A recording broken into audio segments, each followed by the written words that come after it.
laporan yang Baris Krim tadi, tuntaskan, karena ini menyangkut kepala negara, sejarah perjalanan bangsa nih Pak. Nggak bisa dikatakan ijazah asli palsu ini identik dengan saya, nggak bisa. Ijazah itu tidak bisa dikatakan identik. Yang bisa dicek identik tanda tangan. Itu kan ada tangan dekan atau rektor di situ. Harus dibuktikan. Saya bisa mengatakan ini potensi kriminalisasi lebih kuat daripada potensi untuk penyidikannya di situ. Jangan memaksakan penahanan, pencekalan, nggak usah, ini perkara ini sebenarnya ringan.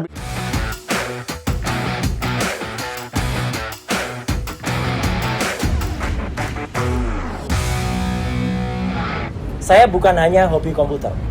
Saya adalah seorang tukang potret sejak zaman analog dulu. Saya memotret sejak zaman film seluloid, dan saya bukan hanya bekerja di lapangan sebagai tukang foto. Saya adalah orang yang juga bekerja di kamar gelap.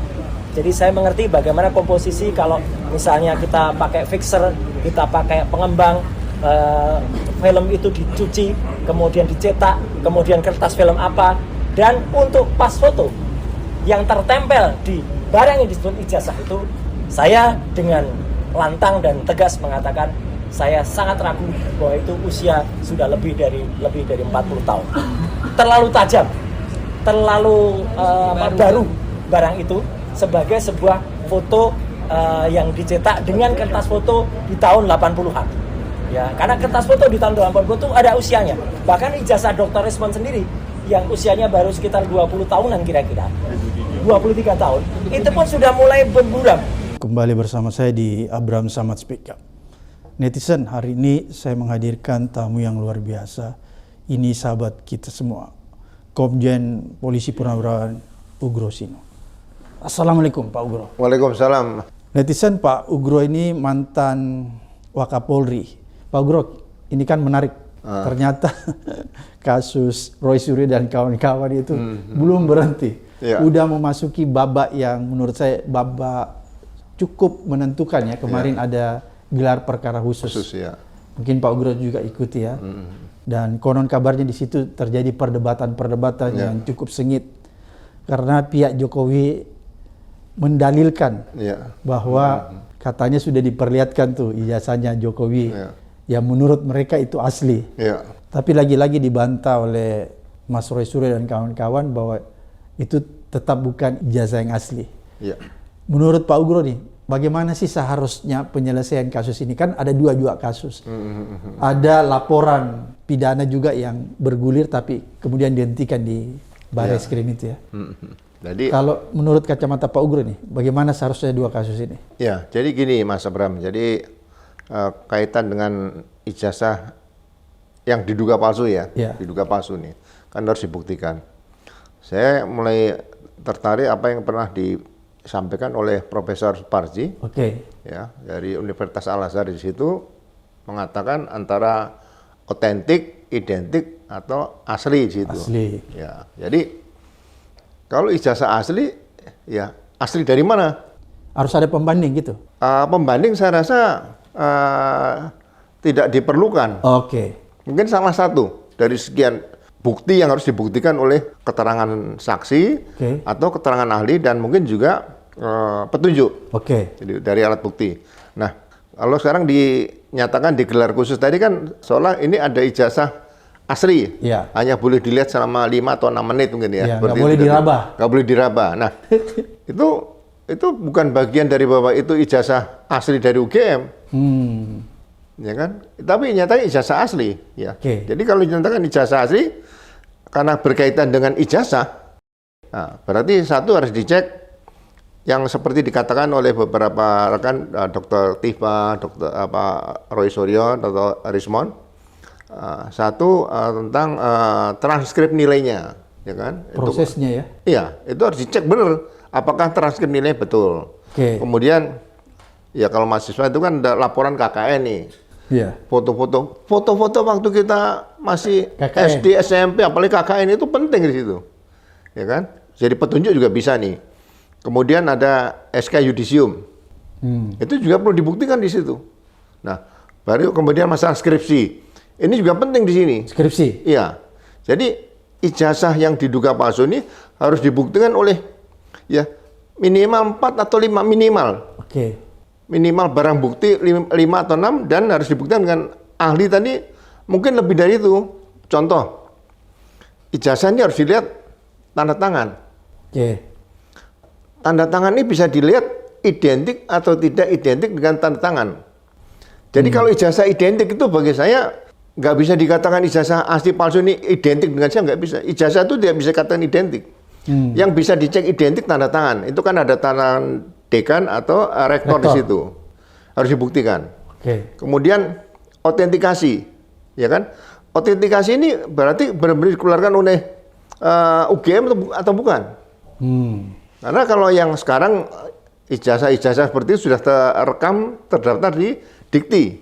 Kalau autentikasi zaman dulu ini bagaimana nih untuk membuktikan tadi? Nah, autentikasi tadi kembali lagi kepada beberapa petunjuk atau keterangan-keterangan saksi atau ahli yang berkaitan dengan yang saya katakan 4 unsur tadi, Mas. Ya, transkrip nilai, kemudian SK Yudisium, KKN, sampai wisudanya dulu dan sebagainya, skripsi dan sebagainya. Ini harus kuat.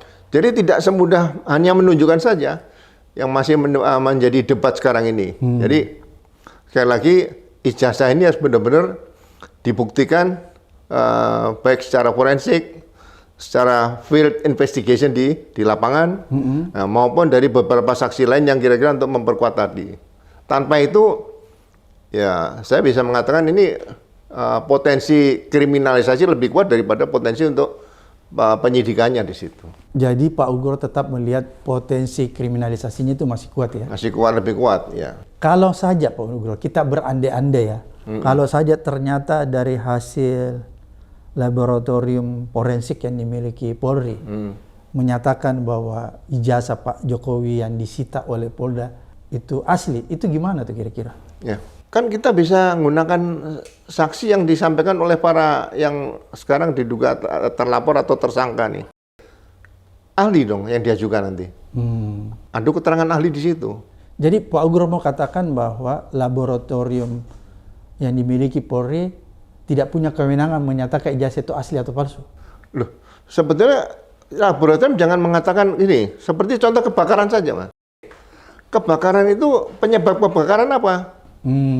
Hubungan arus pendek dan sebagainya. Itu bukan penyebabnya adalah si A yang membakar, kan nggak bisa, Pak. Penyebabnya apa di situ? Nah, kalau misalnya lapor menyatakan ijazah ini kertasnya dibuat tahun berapa, tintanya tahun berapa, percetakannya bagaimana, itu harus jeli di sini. Tidak membutuhkan waktunya 1 hari 2 hari terus selesai. Ini perkara ringan tapi rumit seperti ini. Jadi kalau orang nggak puas, saya waktu pendidikan Akabri itu saya lulus 78. Tahun 77 dosen tulis kehakiman, polisi Pak, kolonel. Itu beliau juga beliau ahli di bidang forensik, tulis kehakiman. Tapi beliau digunakan oleh Pom Abri waktu itu. Punya laboratorium forensik. Nah, pemeriksaan di laboratorium forensik Polri waktu itu masalah tanda tangan dinyatakan itu identik. Identik ya? Ya. Kemudian dilaporkan ke Pom Abri, diperiksa oleh laboratorium Pom Abri waktu itu, dan dinyatakan ternyata ada masalah di sini. Jadi akhirnya diproses oleh Pom Abri karena ngontrol anggota polisi yang di laboratorium forensik Polri tadi. Nah dulu kan kontrol kita kan masih di bawah Abri dulu, sebelum 98 itu Pak, di situ. Itu pernah terjadi dulu. Pak Ugro mau katakan bahwa lapor Polri itu tidak boleh menyatakan asli atau palsu, tapi dia cuma bisa memeriksa misalnya benar nggak tanda tangan itu, kira-kira gitu, benar nggak ijazah itu dikeluarkan tahun segitu, kira-kira begitu. Ya, jadi membuktikan satu lembar ijazah, laboratorium itu bisa membuktikan tintanya, kertasnya, kemudian percetakannya menggunakan teknologi apa. Kemudian di situ juga ada tanda tangan, identik nggak dengan tanda tangan rektor, dengan dekan dan sebagainya, materai dan sebagainya. Ini membutuhkan suatu proses yang cukup panjang bagi saya di situ. Jadi kalau kemarin misalnya nih Pak Ugro, kalau gelar perkara kemarin yang dilakukan Polda, terus dia memperlihatkan tuh ijazah yang sudah disita, terus dia menyatakan ini asli, tidak terlalu tepat dia langsung menyatakan itu asli. Ya begini Pak, kayak kalau kita melihat misalnya ada uang asli, ada uang palsu. Terus yang dipegang nih, kita nggak tahu ini uang asli atau palsu. Sama-sama bentuk. Dulu kan kita punya pecahan 100.000 merah kalau nggak salah ya. Itu kan dari plastik. Iya, kayak plastik. Ya, itu membuktikan lebih sulit nih, ya kan? Harus diperiksa ada apa benang pengamannya dan sebagainya lah. Dan nanti ada ahlinya dari BI. Tidak bisa dikatakan, ini asli ya. Kita juga bingung kalau dipasang dua-duanya yang 100.000 asli, 100.000 yang diduga palsu. Ini hampir sama dengan teknologi sekarang. Oke, tadi Pak Ugro katakan kalaupun dia itu uang diperiksa oleh laboratorium polisi, tapi harus memanggil orang BI. Betul. Saksi ahli yang bisa menyatakan itu asli atau palsu. Iya. Berarti kalau begitu ijazah juga demikian. Harus lengkap seperti itu. Kayak orang UGM yang harus menyaksikan. Iya, dari UGM. Kemudian dari Dirjen Dikti juga diperiksa. Terus dari kawan-kawannya. Oke. Siapa yang kira-kira satu angkatan di situ?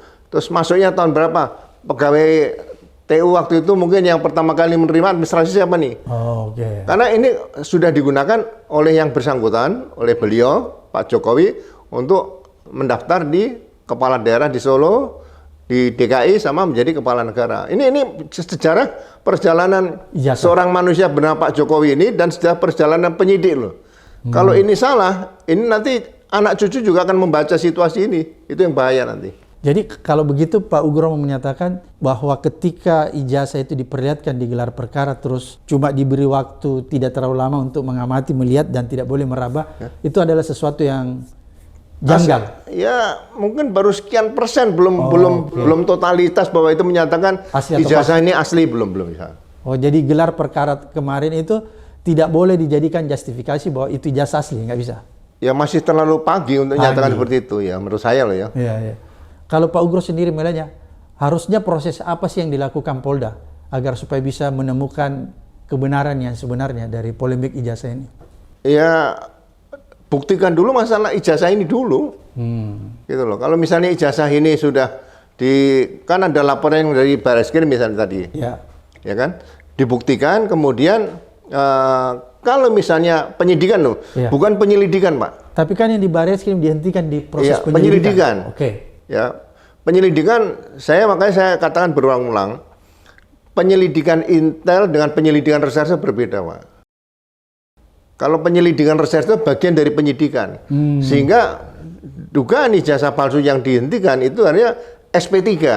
Oke. Bukan SP2 lidik. SP3 nanti kepastian hukumnya harus diuji pakai pra-peradilan.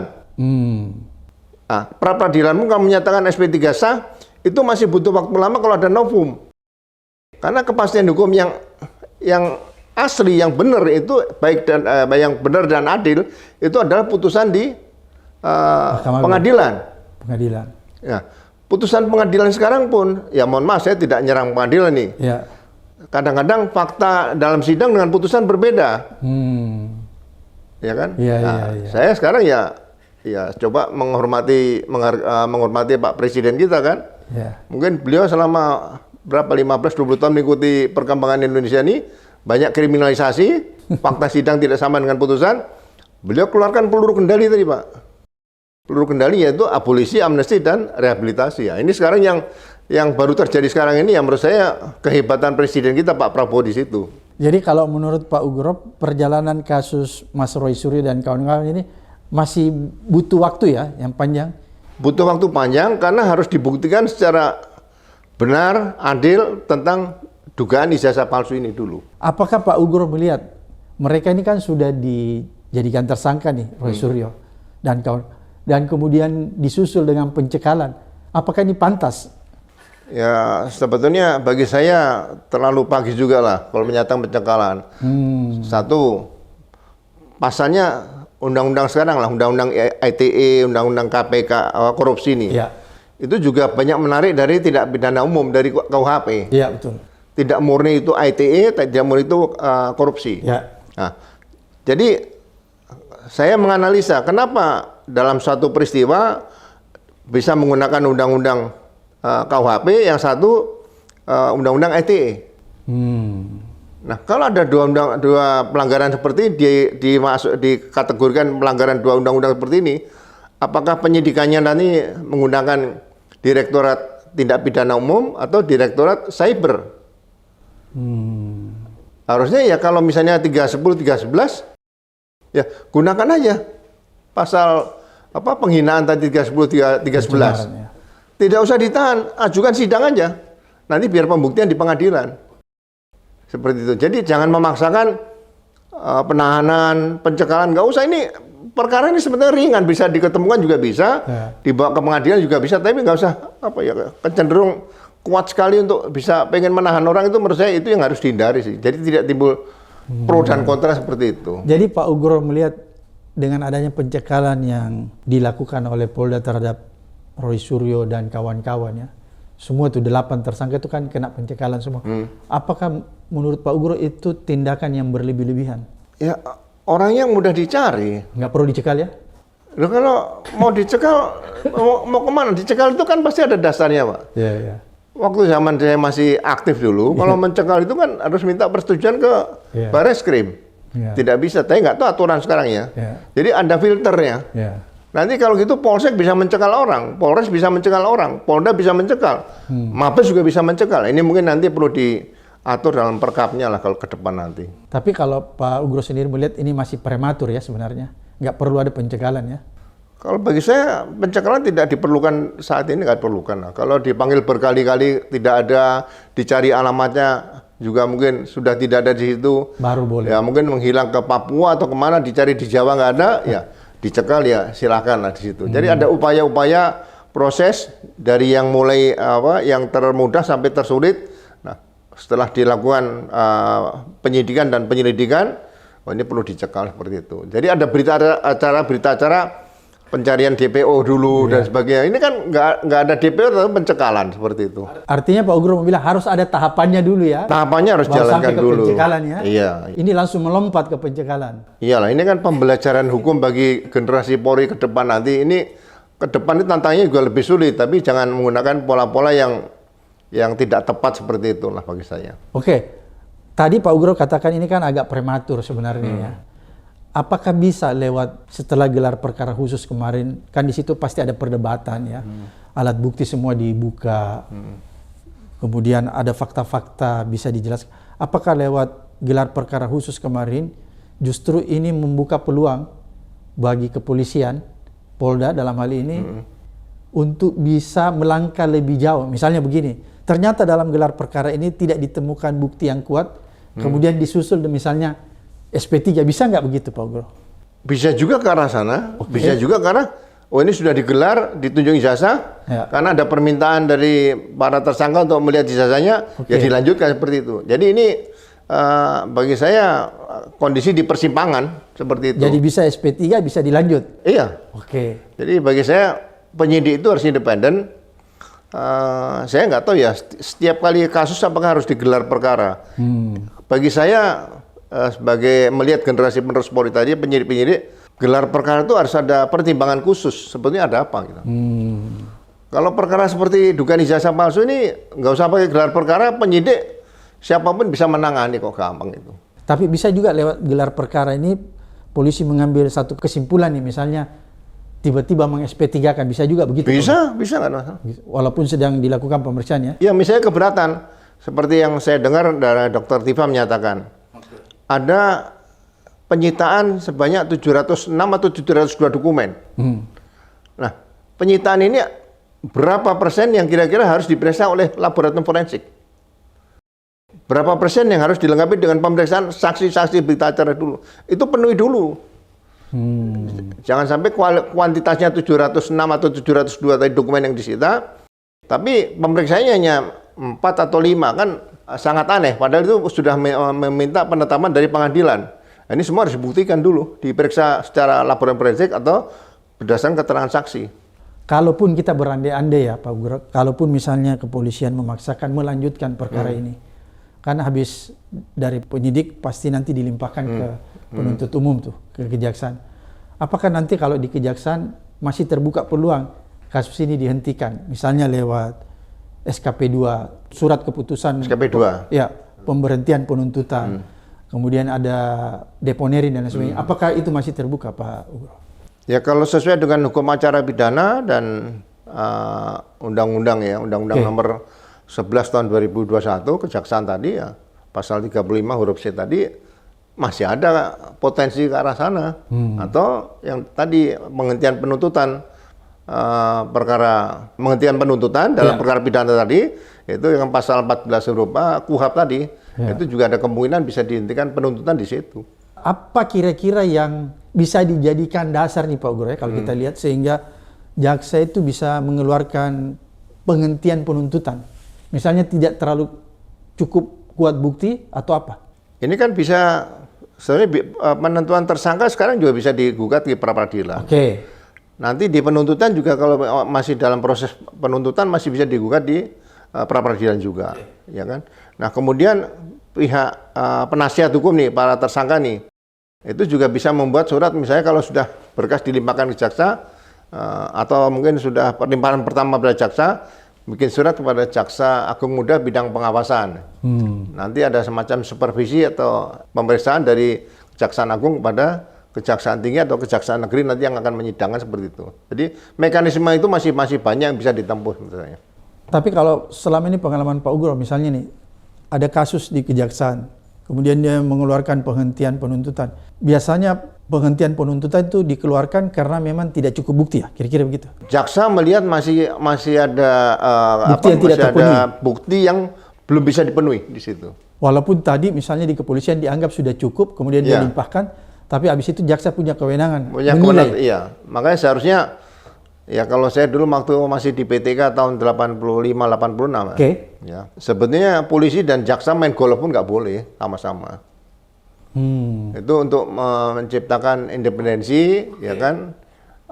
Tidak terjadi konflik kepentingan ya? Ya konflik kepentingan antara penyidik dengan penuntut umum. Nah, ini mungkin etika seperti ini perlu dibangun. Makanya saya pernah bicara kenapa sih selain ada Kompolnas, ada Komisi Kejaksaan, ada Komisi Yudisial, bikin aja badan pengawas dalam kriminalisasi sistem tadi.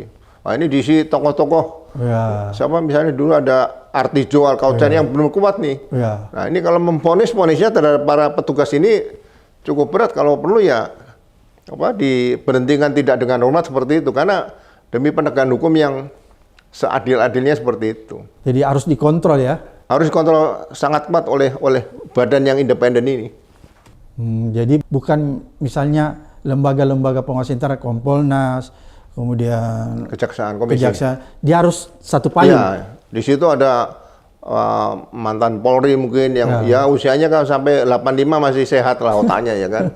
Mantan jaksa di situ. Tapi yang punya integritas ya. Di situ. Di sinilah yang benar-benar ya powerful lah untuk bisa menegakkan hukum seadil-adilnya seperti itu. Oke. Kalau Pak Ugro lihat nih, ini kan ada tim reformasi kepolisian. Apakah bisa tim reformasi kepolisian nih memberikan misalnya saran, ini sekedar saran ya, kepada Polda, misalnya kalau dia melihat ternyata proses penyidikan kasus Roy Suryo ini ada hal yang tidak terlalu tepat, sehingga dia bisa memberikan saran bahwa kasus ini harus dihentikan. Bisa nggak tuh kira-kira?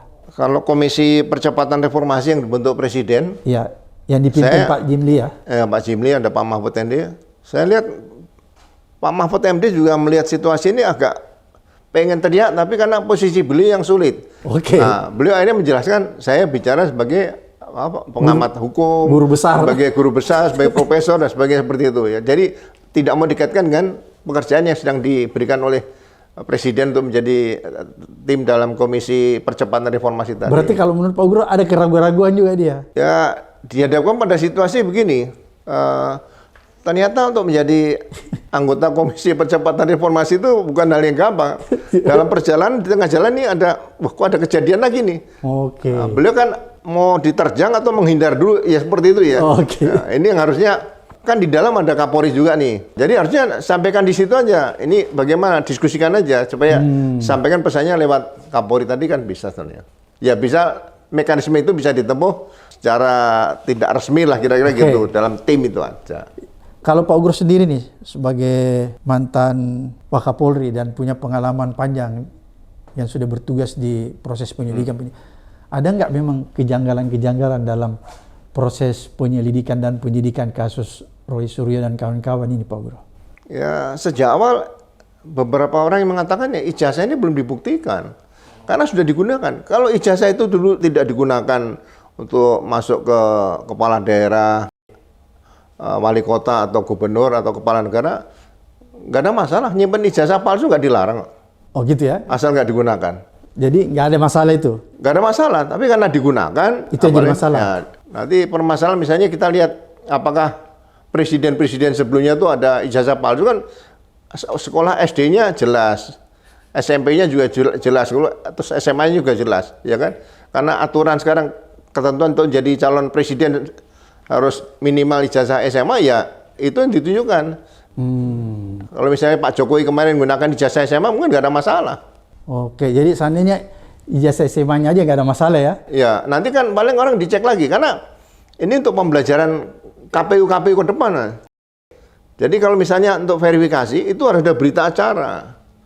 Berita acara penting, berita acara verifikasi. Siapa yang meriksa, bagaimana di permintaannya, bagaimana jawabannya.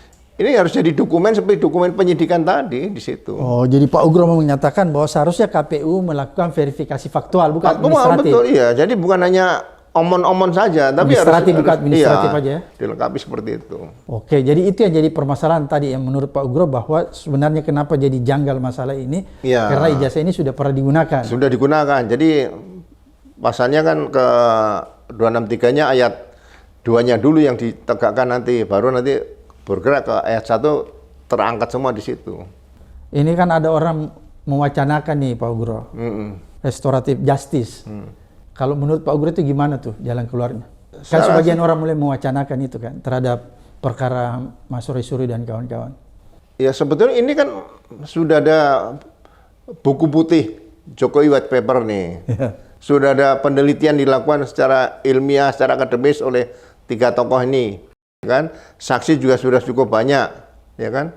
Nah, kalau mau di restoratif justice ini atas permintaan siapa, ya kan?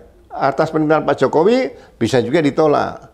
Atas permintaan Pak Roy Suryo, Dr. Mas Rismon bisa juga Pak Jokowi ditolak. Nah ini kan menurut saya dilematis kalau RJ, agak sulit dilaksanakan lah menurut saya. Kalau misalnya dipertemukan sama mereka itu juga bukan solusi ya?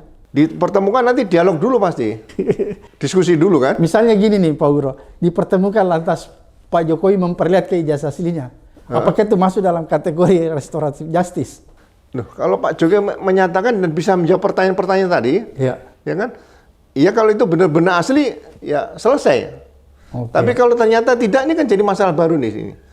Oke, iya kan? Jadi makanya bagi saya penyidikan dilanjutkan sama dilimpahkan berkas nih ke jaksa nih. Nah, jaksa menggunakan tadi yang deponering. Karena beliau mantan presiden nih. Nah, deponering itu berarti mengesampingkan perkara pidana tapi itu terbukti. Nah, ini bisa ditempuh seperti itu, tapi dengan catatan bahwa itu sudah masuk SKP 2. Yang dulu deponering yang mana nih? Deponering kasus yang mananya? Kasus Pak yang Jokowi. di Barreskrim tadi dulu. Oke. Kalau kasusnya Pak Roy Suryo ini kan ini ijazah juga belum terbukti nih. Ya kan? Nah, ini debatnya sana. Kalau yang kasus Pak Roy Suryo pasalnya nggak usah ditambah-tambah nih, cukup masalah 310 311 ya sidangkan sekalian aja nggak apa-apa. Jadi tapi jangan ada penahanan. Jadi kalau Pak Ugro punya pemahaman bahwa kalau kasus tersangkanya Roy Suryo dan kawan-kawan itu harus dilanjutkan. Lanjutkan, tapi jangan ada upaya penahanan dan sebagainya. Supaya masyarakat merasa, oh silakan di pengadilan. Supaya bisa dibuktikan. Ya, nanti di pengadilan dibuka semuanya di situ. Gitu loh. Nggak usah ditahan, nggak usah dicekal dan sebagainya, silakan itu aja. Tapi kalau masalah kasus yang di Barreskrim yang tadi Pak Ugro katakan itu di deponering. Nah, kalau nggak terbukti saat dilakukan penyidikan, dengan membuktikan 706 atau 700 dokumen yang disita tadi udah lengkap semua, ya kan? Kalau nggak cukup, hentikan SP3. Itu kan sudah di SP2 lidik. SP2 lidik. Ya. SP2 lidik tidak diatur KUHP. Jadi itu bertentangan. Belum ada kepastian hukum. Jadi kalau untuk demi kepastian hukum, kalau menurut Pak Ugro harusnya deponering. Masuk penyidikan dulu. Penyidikan resmi nih. Di dalam penyidikan ada penyelidikan nih. Nah, kalau tidak cukup bukti dalam penyidikan kan SP3, surat perintah penghentian penyidikan. Polri yang keluarkan ya? Ya, Polri keluarkan. Tapi nanti para pelapor kan bisa pra-peradilan. Nah, kalau pra-peradilan nanti SP3 sah nih. 2 tahun kemudian, 3 tahun kemudian, atau 5 tahun kemudian ada novum. Dibuka kembali di pra-peradilan. Nah, kan dilanjutkan lagi. Oke, jadi terlalu panjang. Pasti panjang nih. Tapi kalau memang terbukti, limpahkan ke jaksa. Nah, jaksa di sini yang punya hak untuk deponering. Nah, saya mohon maaf nih, saya katakan kalau SP2 lidik itu sebenarnya mengambil tugas jaksa, deponering awal. Oh, itu sama dengan deponering awal, karena nggak bisa dibuat kemana-mana, Pak, ini. Gitu loh. Jadi menurut Pak Ugro, SP2 lidik itu sebenarnya tidak terlalu tepat ya? Lebih tepat kalau dia langsung SP3 ya? SP3, dulu ke pendidikan. Ya. Jadi, saya selalu katakan mungkin ada Perkap nomor 6 2019 ya. Ya kan.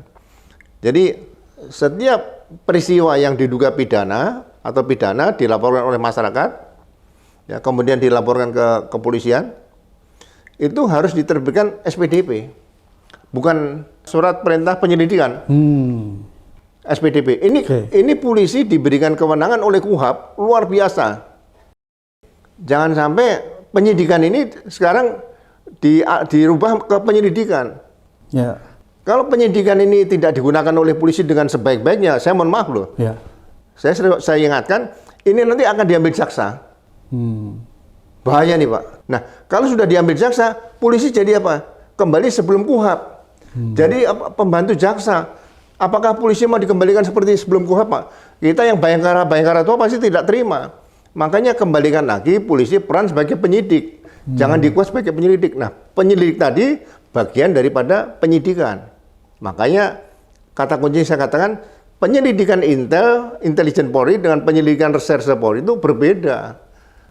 Petugas intel begitu melihat jalan berlubang bikin penyelidikan Pak. Berangkat ke kantor ada jembatan, ada pagernya lepas, bikin laporan penyelidikan. Karena penyelidikan reserse itu harus ada dasarnya SPDP, surat perintah dimulai penyidikan Pak. Baru terbit ada sprint penyelidikan, ada surat panggilan, dan sebagainya seperti itu. Apa sih jalan keluar dari kasus ini seharusnya? Ya, satu tadi saya katakan, laporan yang Baris Krim tadi, tuntaskan, diarahkan menjadi, kalau memang tidak terbukti, SP3. SP3 ya? Bukan SP2 lidik. Sebaiknya di SP3 aja gitu ya? Iya, tapi kalau terbukti, limpahkan jaksa. Karena ini menyangkut kepala negara, sejarah perjalanan bangsa nih Pak. Dulu ada 28 Oktober, ada tahun 45 kemerdekaan, ada naskah proklamasi. Nah, disinilah kadang-kadang kita lupa apa yang kita lakukan sekarang ini akan menjadi perjalanan sejarah yang akan dibaca anak-anak SD, SMP, SMA nanti tahun 2000 berapa? 2045 nanti ya, setelah 100 tahun itu kan bahaya kalau sejarah itu diputar balikkan seperti itu. Jadi itu saran Pak Ugro. Dan kemudian kasus tersangkanya Rosyuri dan kawan-kawan ya, kalau misalnya dilanjutkan, bagi saya ini tidak usah memaksakan ada pencekalan, ada penahanan dan sebagainya. Biar jalan ke pengadilan, jalan-jalan ke pengadilan biasa nih. Supaya nanti pengadilan yang membuktikan ya. Ya ini kan, ya apa sih kira-kira yang diharapkan dengan misalnya, wah ini dicekal, ini mau ditahan, kan nggak perlu seperti itu. Ya, karena nggak mungkin lari juga. Karena penahanan itu bukan hak itu, bukan hanya penyidik, bukan. Itu diberikan kewenangan penahanan ada dengan beberapa catatan seperti itu. Jadi ya kita kalau bisa tahanan itu tidak terlalu penuh dengan hal-hal seperti itulah, seperti itu. Kalau misalnya pembunuhan, perampokan dan orangnya diduga akan merusak barang bukti, melarikan diri atau mengulangi perbuatan yang kembali, silahkan seperti itu. Luar biasa, makasih Pak Ugro atas penjelasannya. Mudah-mudahan mencerahkan kita semua ya. Kemudian mengedukasi kita untuk melihat sebuah kebenaran dalam kasus ini. Iya, iya. Sampai ketemu di episode berikutnya di Abraham Samad Speak Up.